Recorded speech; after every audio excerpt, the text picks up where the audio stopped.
그리스도인들에게는 고난이 여러 가지 형태로 옵니다. 여러 가지 형태로 고난이 오고 있어요. 자, 첫째는 그리스도인에게 닥치는 고난은 자기 자신의 실수와 죄들을 통해서 고난이 올 수가 있어요. 사도 바울은 갈라디아서 6장 7절에서요. 속지 말라 하나님은 우롱당하지 아니하시느니라 이는 사람이 무엇이든지 심든지 무엇을 심든지 그대로 거둘 것이기 때문이라 그랬어요. 죄를 심으면 죄의 열매가 나는 것이고 선을 심으면 선의 열매가 나는 것이에요. 우리 속담에도 그렇잖아요. 콩 심은 데 콩 나고 팥 심은 데 팥 난다고 그랬어요. 돌연변이 그거는 잘못된 거예요. 마귀의 열매라 이것이. 자, 살인을 저지른 사람은 하나님으로부터 용서를 받을 수 있어요. 주님을 영접해서 영원한 생명을 얻을 수가 있어요. 그러나 죄값은 치러야 돼요. 세상의 형법에 의해서 사형을 당하든지 형무소에서 형을 이제 받든지 둘 중에 하나 해야 된다 이것이요. 대개 살인수들이 형무소에서 사형 집행을 앞두고 개심해가지고 여러 사람을 복음을 전해갖고 또 구원받게 한 사형수들이 많아요. 그런 사람들이 많이 있어요. 옛날에 제가 이름은 안 되겠어요. 군대에 어떤 사람이 있었는데 그 대대장이라는 직속상관이 뭔가 그 사람을 서운한 게 였고요. 그러니까 이 사람의 앙심을 품고 군대 도끼가 얼마나 날이 넓어요. 군대 도끼. 예? 납작한 거 있잖아요. 양도끼 그거. 그걸 준비한 거예요. 그리고 대대장 막 이제 숙소에 들어가 가지고서 앙심을 품고 그냥 내리쳤는데 하필 이 대대장이 부임을 다른 데하고 다른 대대장이 와버린 거예요. 엉뚱하게 다른 사람을 찍은 거예요. 다른 사람의 머리를 찍어버린 거예요. 이 사람은 사형 선고 받았죠. 사형됐어요. 그 전에 이 사람이 구원을 받았어요. 그래서 여러 사람한테 복음을 전하고 나는 비록 사형을 이렇게 못된 살인죄에서 이제 사형을 당하지만 여러분들은 여기 출소 오면은 다시는 여기 들어오지 마시고 복음을 전하시오. 그게 내 마지막 부탁이요. 그러고 사형을 당했어요. 그 사람이. 그 사람은 끔찍한 죄를 지고 사형을 당했을지라도 그리스도의 심판석 앞에 가면은 그 사람한테는 상급이 있어요. 왜? 그 사람 거듭난 이후에 주님의 일을 했기 때문에. 자, 대부분의 사람들이 죄를 짓고 특별히 예수님 믿는 사람들이 지옥에 있는 사람들, 감옥에 있는 사람들이 많아요. 예수님 믿는다 합시고 구원받았어도 그래. 사기치고 횡령하고 그리고 또 남한테 이제 거짓말 시켜가지고서 명예훼손 시키고 또 이렇게 남의 재산을 갖다가 쓱 빼돌리고 이런 사람들이 많다고요. 의외로 많아요. 그런 사람들이 이제 형을 받고 형무소에 들어가 있는 것이. 그건 뭐냐? 자기가 잘못하고 자기 이속을 챙기기 위해서 자기가 죄를 해서 자기가 벌을 받는 거지. 그거 고난이 아니라 이거예요. 근데 어떤 사람들은 오해를 해요.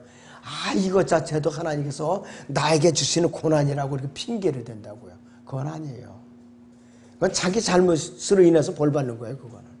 우리는 이걸 분별을 해야 되겠어요. 그래서 대부분의 사람들이 자기 자신의 실수와 고의적인 죄들 때문에 고난을 받는 것이에요. 술에 인박인 사람, 담배에 인박인 사람, 마약에 인박인 사람, 자기 몸을 망쳤어요. 이런 사람들은 병이 나서 몸이 고장이 나죠. 누구 원망을 할 수가 없어요. 자기가 쌓아온 업적대로 업을 받는 거예요. 그 사람은 땅에 있을 때에. 그럼 자기 죄 때문에 고난이 오는 건데 이것도 시험이라는 동. 이거 안 되는 거예요. 이것도. 그런데 그리스도는 이러한 모든 일련의 과정들이 내 고의적인 실수가 아니라면은 하나님께로부터 오는 거라겠어요. 그러면 나한테 고난이 왔다.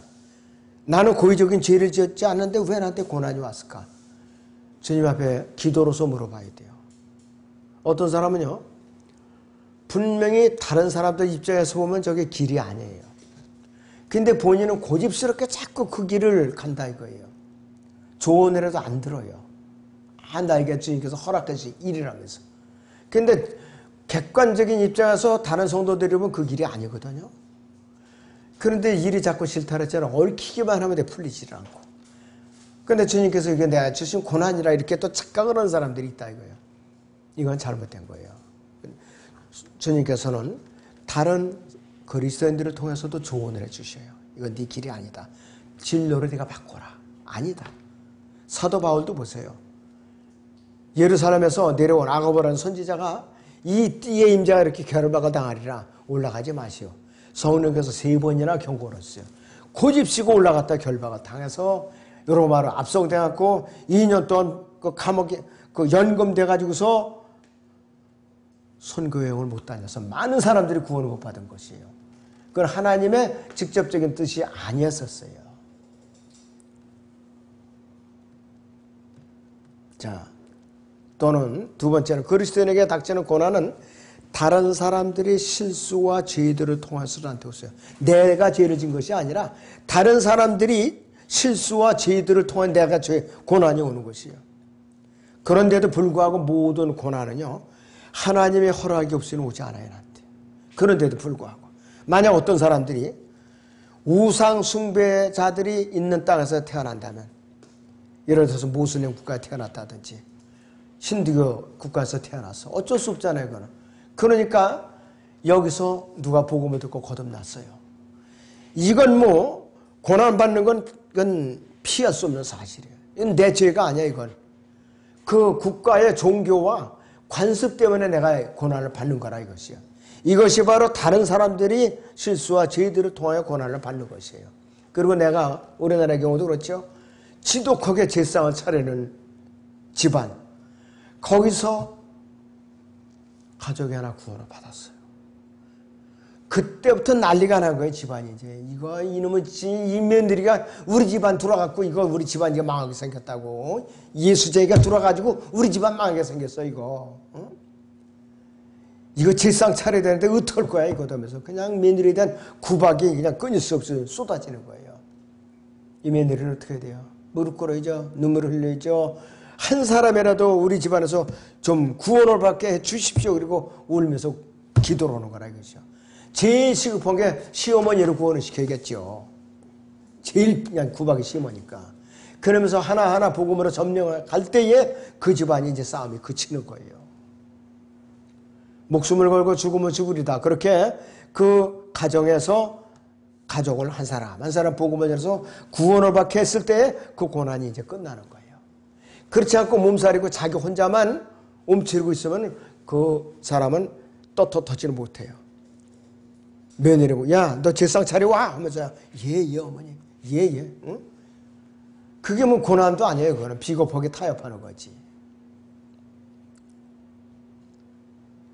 자, 그리고 교회 안에서는 다른 그리스도인들의 잘못으로 인해서 고난받을 수가 있어요. 왜? 나는 죄를 안 졌는데 다른 그리스도인이 간음죄를 졌다든지 또 이제 하나님께 합당하지 못한 죄를 짓고 교회 안에서 자백을 안 하고 있어요. 다른 지체가. 나는 몰라요, 누군지는. 그래서 교회 전체가 고통을 받는 수가 있어요. 교회 전체가. 결국은 나중에는 알게 되죠. 아, 이 고난이 어디서 왔는가. 아, 암흑의 지체가 이러이러한 죄를 지었는데 자백을 안 하고 또 이렇게 몰라서 모르고 있거나 우리가 깨우쳐 주자. 응? 그렇게 이제 알게 된다. 그랬을 때에 이제 은밀하게 누가 알았어요. 그럼 단둘이 만나서 얘기를 하고 이런 당신이 하나님과 합당치 못하다. 자백하시오. 안 들어요. 그러면 두세 명이 또 가서 권면을 또 하는 거예요. 안 들어요. 그러면은 교회 앞에 내세우는 거예요. 이러이러한 죄를 졌는데 이렇게 돌이키질 않습니다. 이 교회는 어떻게 했으면 좋겠습니까? 회중한테 물어보는 거예요. 본인이 이 마지막으로 여기서 참여하면 되는데 아 나는 잘못한 거 없어요. 응? 나가려면 나갈게요. 이러면서 이제 큰 소리를 막 하고 삿대질한다 이게요. 그럼 교회에서 어쩔 수 없이 출교시켜야 돼요. 그때서야 비로소 고난이 끝나는 거예요. 교회 안에. 돌이키고 돌아왔다. 그러면 더 좋은 일이죠. 근데 한 번 나가면 거의 안 돌아오더라고요. 애매하게 다른 지체들이 죄의 대가를 치르고 있더라 이거예요. 숨기고 있으면. 고린도전서 12장 보지요. 24절부터. 고린도전서 12장 24절부터. 예.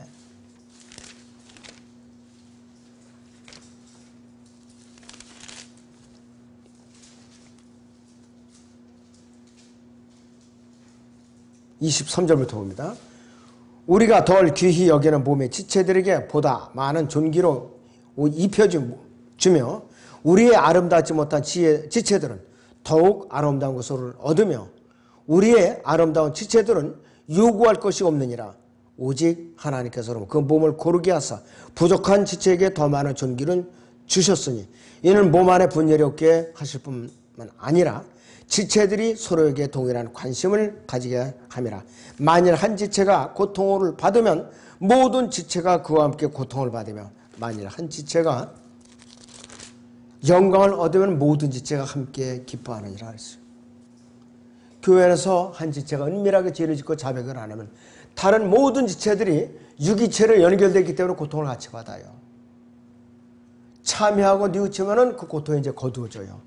그리고 한 지체가 하나님께 영광을 받을 일이 있어요. 그러면 다른 지체도 같은 영광을 받아요. 누가 참여하고 돌이켜서 정말로 마음을 새롭게 했다면 축하해 줄 일이고 교회가 기뻐할 일이에요. 누가 구원상담을 해서 교회에 와서 그 사람이 잘 빚어서 잘하고 있어요. 그 사람이 이제 구원간증을 하고 생활간증을 아름답게 했다. 그러면 교회 전체가 하나님께 영광을 드릴 수 있는 일이 아니잖아요. 너무나도 좋은 일이라 이것이에요. 그리고 내가 이러이러한 고난이 있었는데 이러이러해서 내가 말씀으로 이렇게 이겨냈습니다. 주님께 영광을 돌립니다. 이러면 다른 지체들이 맹숭맹해서 가만히 있겠느냐 이것이요. 다 기뻐하죠. 전부 기뻐한다 이것이.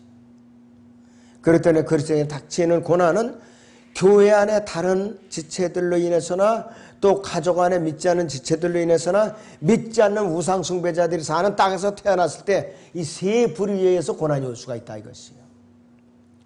다 그리스도인은 또 하나님의 섭리적인 다루심으로도 고난을 받을 수가 있다 이거예요. 하나님의 섭리적인 다루심으로 고난을 받을 수가 있어요.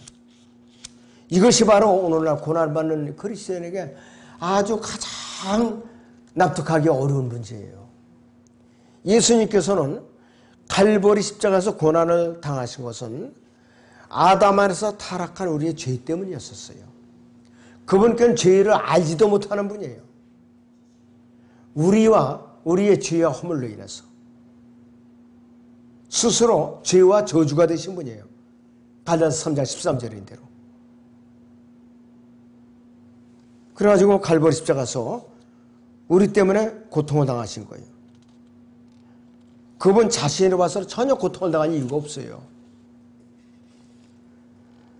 죄가 없으신 분으로서 우리를 위해서 스스로 죄와 저주가 되신 분인데 여러분들 고린도후서 5장 21절을 보겠습니다. 고린도후서 5장 21절을 보겠습니다.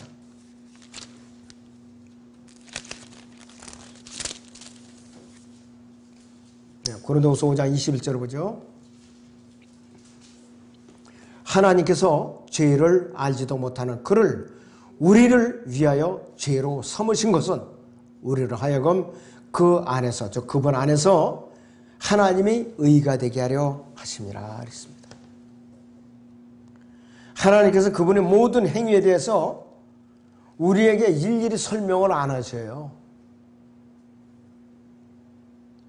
예수님께서는 갈보리 십자가에서 손과 발에 못이 박히고 또 가시면을관을 쓰시고 가시관관을 쓰시고 고통을 당하실 때에 나의 하나님 어찌하여 나를 버리셨나이까 고통의 부르짖음을 외쳐댔어요. 누구의 죄 때문이냐? 주님의 죄 때문이 아니라 우리의 죄 때문이라 그랬어요. 그래서 이 예수님의 이 울부짖음은 지금 이 순간에도 세계 각 지역에서 이 기독교인들을 탄압하는 공산 독재 국가나 모슬림 국가나 힌두교 국가나 어떠한 국가에서 지금도 고문을 받고 있고 감옥에서 또 이렇게 완전히 또 괴로움을 받고 있고 병원에서 또 이렇게 몸부림치고 있는 것이에요. 그런데 이런 건 다 젖혀놓고서도 하나님의 자녀에게 가장 혹독한 고난은 무엇이냐 이것이요.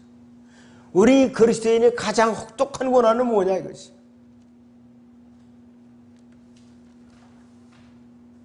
자신을 사랑하시는 하늘 아버지께서 모든 일을 합력하여 선을 이루신다는 것을 믿는 그리스도인. 이 사람들이야말로 정말로 가장 견뎌내고 혹독한 지금 고난을 받고 있는 것이에요. 여러분들 교회사 2000년 그 역사를 볼 때에 그 사람들이 뭐 죄를 져서 고통을 받고 고문을 받았어요. 예수님을 믿는 그것 때문에 고통을 받은 것이에요. 혹독한 고문을 받은 것이. 질병은요, 하나님의 역사일 수도 있어요. 하나님의 때로는. 요한복음 9장 보죠? 2절에서 3절을 보죠. 요한복음 9장에 2절 3절을 봅니다.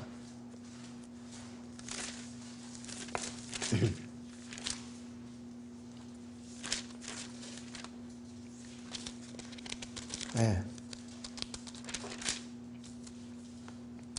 주의 제자들이 주께 물어 말씀하시기를 선생님, 이 사람의 소경으로 태어난 것은 누가 죄를 지은 것이니까? 이 사람이니까 아니면 그의 부모니까? 라고 하니 예수께서 대답하시기를 이 사람이나 그의 부모가 죄를 지은 것이 아니요 오직 그 사람 안에서 하나님의 일들을 나타내고자 함이라 그랬어요. 제자들은 어안이 벙벙했어요. 이 예수님의 대답을 듣고 어안이 벙벙했던 거예요.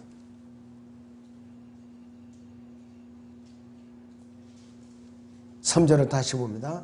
이 사람이나 그의 부모가 죄를 지은 것이 아니요 오직 그 사람 안에서 하나님의 일들을 나타내고자 함이라 이렇게 말씀하신 거예요. 예수님께서는 이 사람을 치유하심으로써 이 소경을 치유하심으로써 하나님의 일들을 나타내고 하나님의 영광을 드러내신 거예요. 이 지상왕국에서는요 소경이나 절름발이 벙어리가 없어요. 세상 사람들은 이 소리 하면 이 목사 미쳤다고 그러겠죠. 그 성경에 나와 있는 대로 난 얘기하는 거예요. 지금은 성경에 나와 있는 대로 얘기하면 멸시받는 시대라 이것이요. 너무나도 사람들이 무시하는 시대라 이것이요.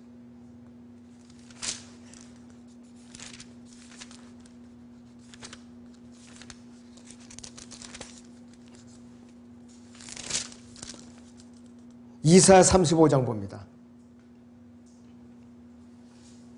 5절, 6절, 7절을 보죠. 이사야 35장 5절에서 7절까지 봅니다. 그때에 소경의 눈이 뜨이며 귀머거리 귀가 뚫리리라. 그때 절림발이가 사슴처럼 뛰고 벙어리의 혀는 노래하리라. 광야에는 물이 솟아나오며 사막에는 시내가 흐르리라. 바싹 마른 듯한 땅은 열못이 되며 가라앉은 땅은 샘물을 내리라. 용들이 각자 눈눈 초소에는 갈대와 골풀들로 잡초가 자라리라. 5절 6절이 지상왕국 때 이루어져요. 맹아학과도 필요 없고 농아학과도 필요 없고 수학 교사가 필요 없어요. 이때는 전문가들이. 왜? 귀가 뚫리죠. 혀가 풀리죠. 눈이 다 보이죠. 점자 교재가 다 필요 없어요. 그때는.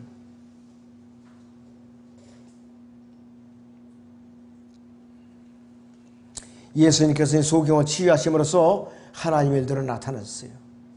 그런데 예수님께서 그리스도인들로 여러 가지 이유로 인해서 병 들도록 하실 수가 있는 것이요. 어떤 이유에서 병들게 하실 수가 있는? 첫째는 그리스도인이 거룩함에 이르도록 하기 위해서 다루심으로써 병들게 할 수가 있고, 우리를 더욱 거룩하게 하고 더욱 경건하게 하고 더욱 하나님처럼 우리를 또 이렇게 이제 견고하게 빚으시기 위해서 그분께서 원하시면은 우리에게 불같은 질병의 고난을 허락할 수 있다 이것이에요. 바로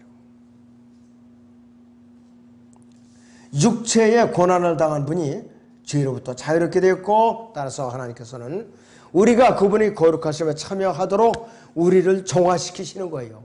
질병을 통해서. 그뿐만은 아니죠. 고난은 우리의 유익을 위한 것이고 우리의 큰 도움이 되는 것이요. 여러분도 진주가 있는 조개하고 없는 조개를 보세요. 진주가 없는 조개는 물러 터져요. 진주가 있는 조개는 어떠냐? 이게 진주가 속에서 상처가 나고 오랜 세월 동안 진액이 뭉쳐서 단단한 진주가 생긴 거예요. 그래서 진주조개라고 그래요. 석탄과 다이아몬드의 차이는 뭐냐?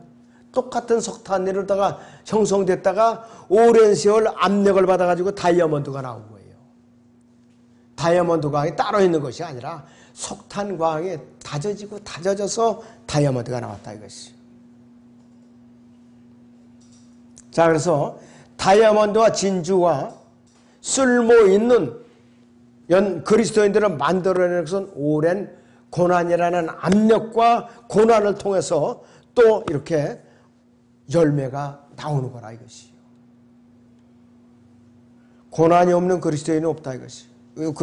고난받은 그리스도인이, 구원받은 우리 그리스도인이 고난을 받는 것은 왜 그런가? 최종적으로는 셋째 하늘에다 시선을 고정시켜 주시려고 고난을 받게 하는 거예요. 고정시켜 주시라고. 자, 하나님께서 헌신되고 성령으로 충만한 우리 그리스도인들의 마음이 위로 셋째 하늘에 계시는 예수 그리스도께로 올바로 시선을 고정시킬 때까지는 어떻게 하느냐? 계속 끈을 늦추질 않으세요. 그 고삐를 늦추질 않으세요. 그리고 주님께서는 과연 내가 고난을 닥쳤을 때 내가 이 고난을 통해서 주여 옳습니다. 이 고난이 주님께서 저에게 왜 가해 주시는지 제가 이제 알겠고 합당합니다. 그리고 고백을 할 때까지는 고난의 고삐를 풀지 않으세요. 깨닫지 못한 밀어서 깨닫지 못하거나 불수종하죠. 강도를 높여갔어요. 깨달을 때까지. 현명하다면 빨리 깨우치고 빨리 무릎을 꿇고 이실직고 할 때 고난이 거두어진다 이것이요. 가정에서 자녀를 기를 때도 보세요. 머리가 좀 안 돌아가는 아이들이 있어요. 매질을 흐트러질 해도 오기를 버텨요. 애가 이를 악물고 그냥 이러면서 더 그냥 때려바라면서 버티는 애가 있어요. 그러면은 부모님이 열받으니까 더 때려요. 뭐 하면서. 그런데 애가 알아차리고 엄마 아빠 제가 잘못했어요. 용서해 주세요.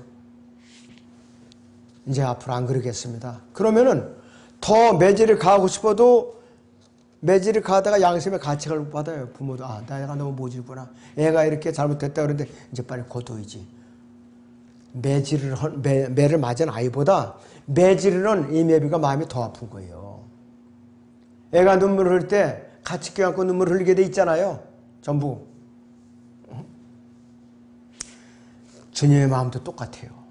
우리와 똑같다 이것이에요. 고난을 우리가 가하면서도 그분께서는 마음이 아프신 거예요. 사도 바울은요, 성령으로 충만했죠. 항상. 그만큼 헌신된 사람도 없어요. 일평생 편안한 날이 없었어요. 사도 바울은. 심지어는 손수건에 앞치마를 갖다가 사도 바울이 지나간 다음에는 이제 손수건을 대거나 또 그 옷자락만 만져도 질병이 떠나고 악령이 떠나고 그랬거든요. 그랬던 사도 바울이 마지막에는 능력을 다 거둬가셨어요. 심지어는 자기 병은 고치는 건 고사하고 디모데가 위장병을 앓고 있었는데 자주 앓는 위장병을 위해서 네가 포도즙을 조금씩 쓰라.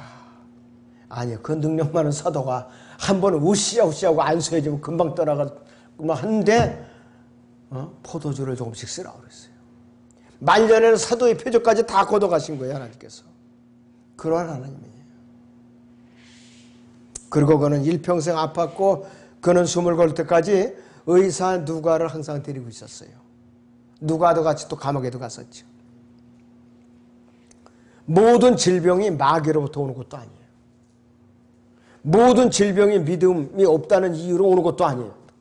또 모든 질병이 자기 죄 때문에 오는 것도 아니에요. 그랬어요. 하나님께서는 질병을 사용하셔갖고 그리스도인으로 하여금 하늘에 있는 것들에 셋째 하늘에 고정을 시키고 거기에 있는 하나님의 보호자 주위에 있는 모든 것들을 다 생각나게 하시고 재림을 기다리게끔 질병을 이제 주시는 거예요. 또 다른 사람들을 위로할 수 있는 힘을 얻도록 질병을 주시는 거예요. 난 이런 질병에 걸렸었는데 이러이러한 과정을 거쳐서 내가 회복이 돼서 당신도 힘을 내시오, 용기를 내시오. 이렇게 권면할 수 있는 그 용기를 주시기 위해서 질병을 주시는 거예요. 그리고 그리스도의 예수님의 거룩함에 동참하도록 능력을 갖도록 질병을 허락하시는 거고, 또 하나님만이 우리의 모든 필요를 채워주시는 유일한 분이시라 이것을 간증할 수 있도록 우리에게 질병을 허락하여 주시는 거예요. 사도 바울은 너무나도 고통스러워서 육체의 가시를 3번이나 제거해달라고 간구를 한 적이 있었어요. 고린도후서 12장 7절 8절이 그거예요. 그랬더니 주님의 응답이 뭐냐? 내 은혜가 네게 족하도다 이거예요. 제가 바울 사도 입장이라면은 그 정도 기대했으면 너 얼마나 고생했냐. 너 참 이제는 그렇지. 너 질병 이제 거둬줄게. 그 대신 너 열심히 더 일해야 돼. 이랬을 만했을 거예요. 그 기대가. 주님의 기도 응답은 의외로 내 은혜가 네게 족하도다. 보통 사람 같은 실망했을 거예요. 주님의 해도 너무하시다. 어떻게 이렇게 쌀쌀맞고 이렇게 어떻게 냉혹하실 수가 있겠는가. 근데 사도 바울은 감사했어요. 감사했어요. 자, 그런데 바울을 따른다고 고백하는 사람들이, 바울이 나를 따르라고 그랬잖아요. 팔로우 미 해가지고. 그런데 바울을 따르자고 외치는 사람들이 평생을 아픈 채로 보내면서 병만 나으려고 시간을 보내보고 있다면은 사도 바울이 고백했던 고린도서 12장 9절 10절을 읽고 교훈을 다시 받아야 된다 이것이에요. 바울은 연약함과 박해와 책망과 재정적인 어려움 등이나 스트레스를 말하는 것이 아니라 육체적인 질병을 말해요. 전해지는 바에 의하면은 안질이라고 해요. 아주 고집스러운 안질, 눈병이라고도 얘기해요. 그래서 그는 말년에 가서는 이거를 바울서 자기가 직접 못 쓴 것도 있어요. 터티어라는 사람은 대신 또 기록을 해줬어요. 사도 바울의 편지를 갖다가. 그래서 이 그리스도인이 받는 질병의 고통은 형벌의 목적뿐만 아니라 하나님의 영광을 위해서 성령의 열을 맺기 위해서 질병을 주는 것이기도 하다 이것이요. 자, 그래서 로마서 8장 28절을 봅니다. 로마서 8장 28절을 보죠.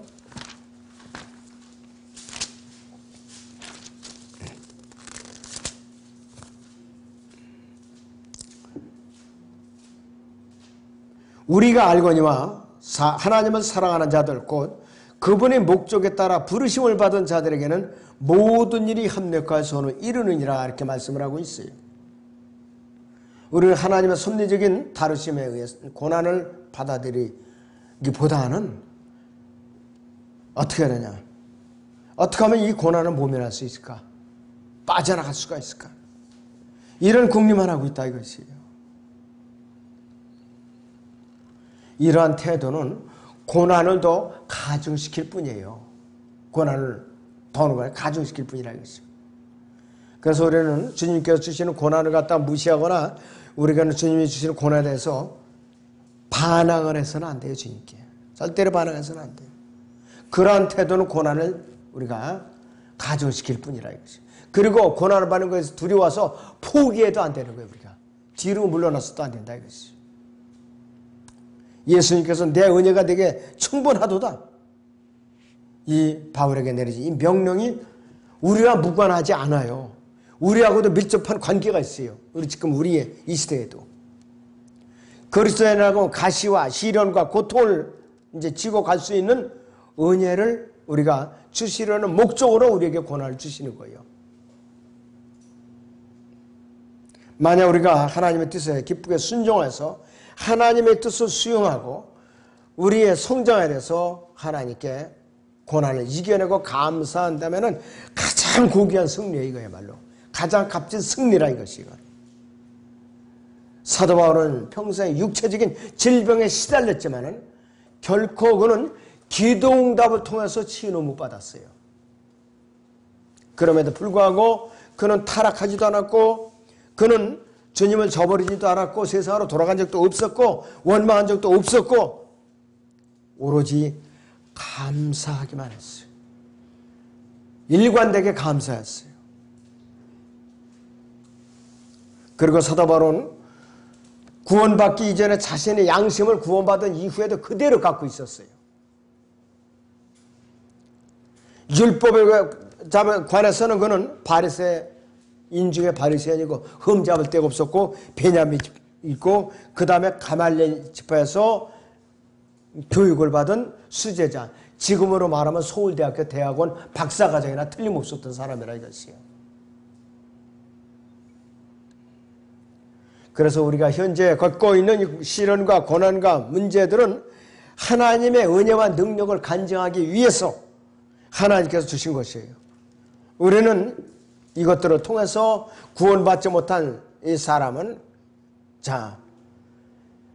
이겨낼 수 없는 그러한 엄청난 시련들을 이겨낼 수 있는 은혜를 소유하게 되는 거예요. 간증할 수 있는 또 한 가지 기회를 얻게 되는 것이라 이거예요. 그렇게 되면 하나님께서는 존귀와 영광을 받으시게 돼요. 어떤 일이든지 우리는 하나님께서 말씀하시는 그 기대에 어긋나서는 안 돼요. 우리는 하나님을 믿고 순종하고 그분께 복종하고 그분을 사랑하는 그 자세를 우리는 초지일관 그대로 끌고 나가야 되는 것이. 복된 소망을 간증하고 있는 그리스도인에게는요, 가장 확실하고 견고한 소망이 뭐냐? 고난을 이겨내는 거예요. 바로 고난을 이겨내는 거. 그래서 견고하고 복된 소망을 잘 이겨낼 때 우리는 그리스도의 심판석에서 거룩하고 흠없고 책망할 것이 없이 주님을 자랑스럽게 믿을 수가 있는 것이에요. 이제 사도 바울의 몇 가지를 강조한 것이 있어요. 첫째는 여러분들 고린도전서 15장 31절을 봅니다. 고린도전서 15장 31절을 같이 봅니다.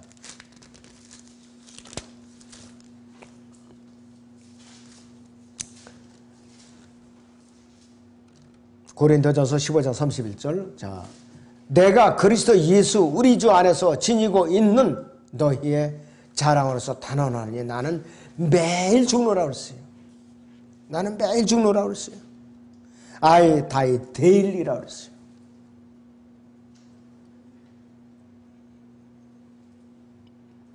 날마다 죽어야 된다고 강조한 거예요. 사도 바울. 두 번째는 로마서 8장 13절을 보죠. 로마서 8장 13절.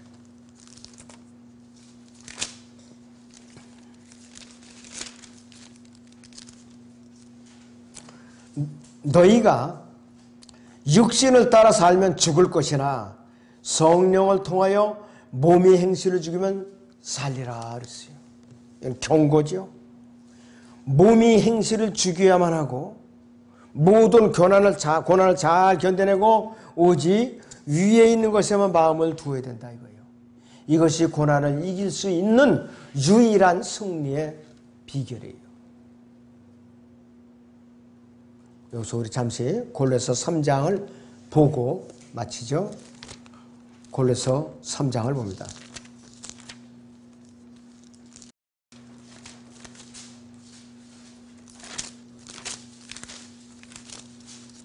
골로새 3장 1절부터 4절까지. 그러므로 너희가 그리스도와 함께 살아났으면 위에 있는 것들을 구하라. 거기에는 그리스도께서 하나님의 오른편에 앉아 계시느니라. 위에 있는 것들에 너희 마음을 두고 땅에 있는 것들에 마음을 두지 말라. 이는 너희가 죽었고 또 너희의 생명이 그리스도와 함께 하나님 안에 감추어졌기 때문이라. 우리의 생명이신 그리스도께서 나타나실 때 그때 너희도 그와 함께 영광 가운데 나타날 것이라. 이렇게 말씀을 하고 있어요. 아무쪼록 여러분들이 이 시간을 통해서 고난의 의미가 무엇인가, 왜 고난이 왔는가 잘 되새기기 바랍니다. 네, 마치겠고요. 네.